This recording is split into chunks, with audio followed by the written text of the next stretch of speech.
Well, welcome back to The Rock. And of course, you heard from the Chief Electoral Officer of the IEC, Simon Mabolo, that they are ready and rearing to go.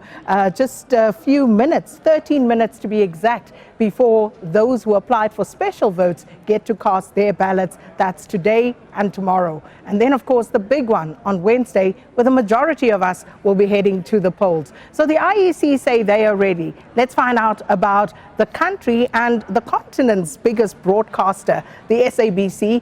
Then, of course, we cannot underestimate the role that the SABC plays in making sure that the picture that is beamed across the country of the political parties on the campaign trail is captured as and when it unfolds. I'm joined by the Group Executive for News here at the SABC, Mr. Moshoeshoe Monare. And before I get to ask you any questions, I think it's important to just note that the SABC Morning Live once again extended an invitation to the MK party to speak to us this morning, which was declined again.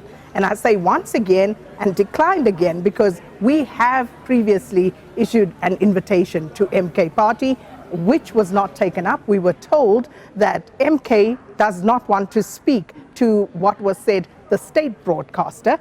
And now again, after what we saw this weekend, we sent out an invitation once more and we were turned down once more by MK party here on Morning Live. But Mr. Moshoeshoe Monare, let's start there, because the MK party has banned the SABC, has accused the SABC of banning it from actually being on its platform. So your response to that? Look, to me is that it's ridiculous, it's disingenuous, because a survey that was done by an independent organization, the Media Monitoring Africa, showed that actually MK party was the second most covered party after the ANC. If you think of its size and the fact that it's a new party, that's a disproportionate airtime to it. Obviously because of the fact that it's led by a former head of state. So it's disingenuous for Mr. Zuma to allege that SABC has banned him. And secondly, we have extended as far back as early as March, we have extended an invitation to interview Mr. Zuma. His team declined. Like you said, to a point that they are accusing us of being a state broadcaster. And thirdly, we have covered the manifesto launch where Mr. Zuma was the party leader delivering that. So, which means it's really not factually true that we have banned or blocked Mr. Zuma. What happened? His team called SABC news team to Durban to say he wants to offer an interview. When they got there, they were only given 6 minutes where he was just making an announcement, and after that they refused to even for our journalists to ask questions. And the editors made a decision to say what he said was not new. It was carried a day before during their rally. It was carried in all our platforms. Therefore, it's not a news story.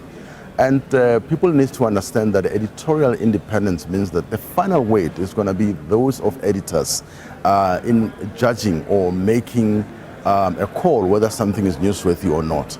And as I'm sitting here, the invitation is still open to Mr. Zuma for an interview with SABC News. So I just want to say to him and his supporters to say, we are independent and impartial, will never ban any political party. Our constitutional mandate is that we need to provide diversity of views to all political parties. And we will still extend our interview to Mr. Zuma and the MK party. So given the reach that the SABC has and SABC News has, it is contested terrain, and that comes with the territory. That being said, last night, President Cyril Ramaphosa, again on SABC, along with other broadcasters, but SABC came in for quite a bit of flack for taking that particular broadcast. What is the SABC News' response to that? Look, as editor-in-chief, is that we, unlike other broadcasters, unlike other media organizations, I don't have a luxury to say, I will not take this or I will not take that. We have to make a decision to say, this is the head of state, this is the president of the country, and the invitation that came out was that he was going to speak as the president of the country. And therefore, as a public broadcaster, I cannot deny millions of South Africans to hear the president of the country. As to the content of his speech, it's not something that I do have any power or control over. But also going back is that we have reflected every political views, every political party. Like I said, the same survey by Media Monitoring Africa has found that in the past 3 months or so when we were doing election coverage, SABC actually was just rated as being 98% fair in terms of our coverage. This is an independent organization that has rated us, which means that we are living up to our tagline of independent, impartial. And even with last night's broadcast of the president's speech, it was not because we are forced by the government or by the governing party.